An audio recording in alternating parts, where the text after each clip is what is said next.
I am the Tofu Golem. Please enjoy the video. In this video, I will explain how to use Form Filler.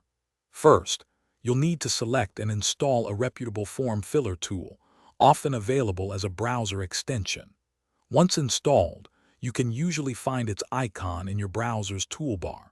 This initial setup takes only a few moments, ensuring you're ready to streamline your online interactions.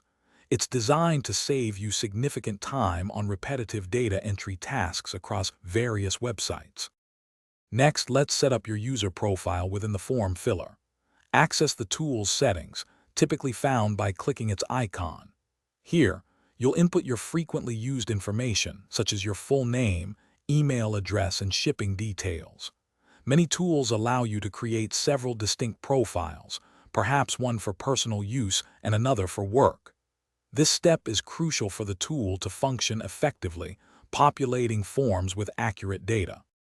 Now for the main event, effortlessly filling out forms.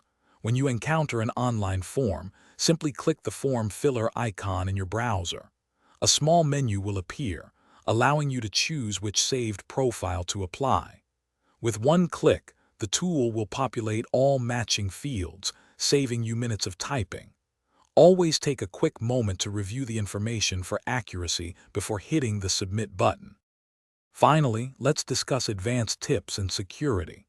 Many form fillers offer customization options, letting you specify which fields to fill or ignore on certain sites. For security, always use strong, unique passwords and enable two-factor authentication if available. Keep your form filler software updated to benefit from the latest security patches. Remember, while convenient, exercise caution when saving highly sensitive data, especially on public or shared computers. Thanks for watching. Consider subscribing if we helped you today.